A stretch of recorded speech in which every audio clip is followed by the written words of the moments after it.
जय श्री कृष्ण। हर हर महादेव। स्वागत है आप सभी का आपके अपने चैनल हमारे संस्कार में। आज हम आपके लिए लेकर आए हैं परिवर्तनी एकादशी के शुभ मुहूर्त के बारे में जानकारी। लेकिन आगे बढ़ने से पहले आप सभी से निवेदन है कि जो चैनल पर नए हैं चैनल को सब्सक्राइब करें, वीडियो को लाइक करें, ज़्यादा से ज़्यादा शेयर करें, बेल आइकन को भी अवश्य ही दबाएं। कमेंट्स बॉक्स में जय श्री कृष्ण हर हर महादेव अवश्य ही लिखें। आपकी ये छोटी सी कोशिश हमारी बहुत बड़ी मदद करती है। अपना प्यार और सहयोग हमें ऐसे ही देते रहिएगा और प्यारे प्यारे कमेंट्स भी अवश्य ही लिखिएगा। इस बार भादों के महीने के शुक्ल पक्ष की एकादशी का व्रत किस दिन रखा जाएगा, हरिवासर का समय क्या रहेगा और वामन द्वादशी कब की है, तुलसी जी में जल कैसे और कब चढ़ाना चाहिए, पत्ते किस दिन तोड़ें, व्रत कब और कैसे खोलना चाहिए यानी कि पारण कब करना चाहिए। इस बार एकादशी तिथि 3 सितंबर बुधवार को सुबह 3:54 से प्रारंभ हो रही है, जिसका समापन 4 सितंबर गुरुवार के दिन सुबह 4:21 पर होगा।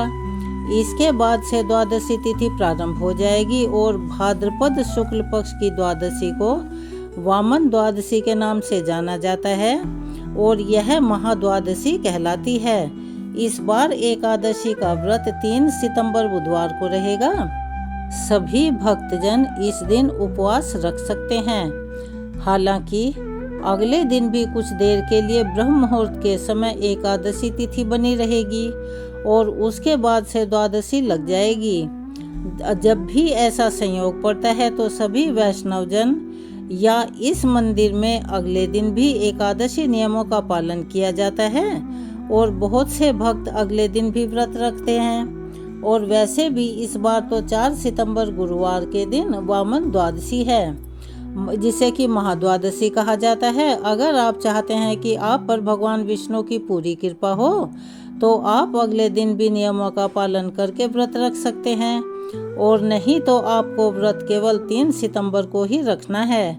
4 सितंबर को आपको व्रत का पालन करना होगा। द्वादशी तिथि 4 सितंबर गुरुवार को सुबह 4:22 से 5 सितंबर शुक्रवार को सुबह 4:08 तक रहेगी और गुरुवार के दिन सुबह सवेरे से ही 4:22 से हरिवासर का समय भी शुरू हो जाएगा, जो कि गुरुवार को सुबह 10:30 तक रहेगा। तो इस बात का खास ध्यान रखिएगा कि हरिवासर के समय आप सुबह की पूजा तो कर सकते हैं, भजन कीर्तन कर सकते हैं, दान पुण्य कर सकते हैं, यहाँ तक कि आप भगवान को भोग भी लगा सकते हैं। लेकिन स्वयं उस समय में व्रत का पालन करना अच्छा नहीं होता। हरिवासर के समय व्रत का पालन नहीं किया जाता। जो लोग अनजाने में या भूलवश या कभी कभी जानबूझकर ऐसा कर देते हैं, उनके द्वारा रखे गए व्रत का पुण्य शीघ्र ही नष्ट हो जाता है। हरिवासर बीतने के बाद ही आपको व्रत खोलना होगा यानी कि व्रत का पालन करना होगा। और इस बार 4 सितंबर गुरुवार को व्रत पालन करने का शुभ मुहूर्त इस प्रकार रहेगा। सुबह 10:32 से 10:50 तक होगा। बहुत कम समय आपको सुबह मिलेगा। यदि आप किसी कारण से इस समय व्रत नहीं खोल पाते हैं तो फिर आप दोपहर 1:36 से 4:07 के बीच में अपने व्रत को खोल सकते हैं। और जो लोग गुरुवार के दिन भी एकादशी का व्रत रखना चाहते हैं उन्हें 5 सितंबर शुक्रवार को सुबह 6:01 से 6:30 के बीच के व्रत का पालन करना होगा। हालांकि इस समय त्रयोदशी तिथि प्रारंभ हो चुकी होगी, लेकिन जब कभी एकादशी का व्रत लगातार 2 दिनों का होता है तो फिर दूसरे दिन वाली एकादशी का व्रत त्रयोदशी तिथि के पहले प्रथम मुहूर्त में ही खोला जा सकता है, जिससे कि दोष नहीं लगता। और यदि द्वादशी तिथि में पारण का मुहूर्त प्राप्त हो रहा हो फिर भी लोग बाग जानबूझकर या भूलवश त्रयोदशी में व्रत का पालन करते हैं तो उन्हें व्रत तोड़ने का दोष लगता है। ऐसा व्रत अधूरा माना जाता है और उसे खंडित व्रत कहते हैं।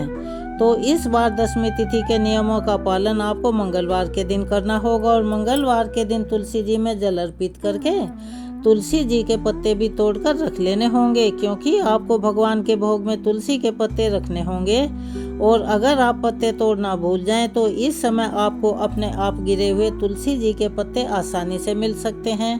आप उन्हें जल से धोकर भगवान के भोग में अर्पित कर सकते हैं। तुलसी जी में जल आपको बुधवार के दिन नहीं चढ़ाना है। और जिस दिन आप एकादशी का पारण करते हैं उस दिन आपको चावल का भी त्याग करना होता है, यानी कि चावल खाना वर्जित माना जाता है।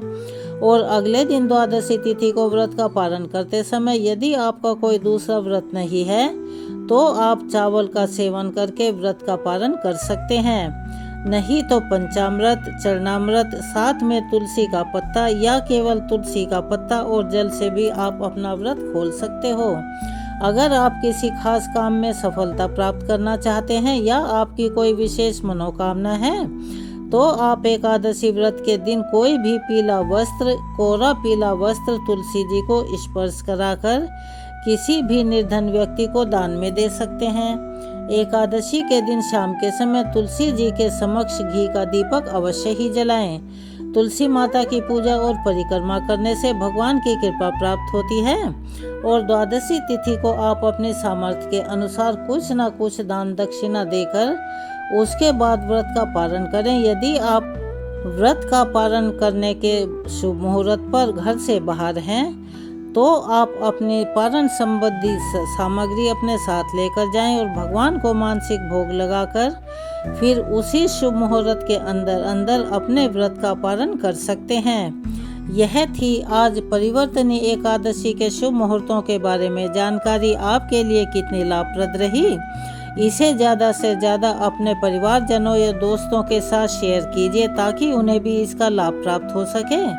और आपके लिए यह कितनी लाभप्रद रही यह कमेंट्स बॉक्स में अवश्य ही लिखकर बताएं। और अपने विचारों के साथ साथ जय हो विष्णु भगवान की, जय श्री कृष्ण, हर हर महादेव भी कमेंट्स बॉक्स में अवश्य ही लिखिएगा। अपना प्यार और सहयोग हमें ऐसे ही देते रहिएगा। आपका प्यार और सहयोग हमारे लिए अनमोल होता है। कमेंट्स बॉक्स में जय श्री कृष्ण, हर हर महादेव अवश्य ही लिखें। धन्यवाद।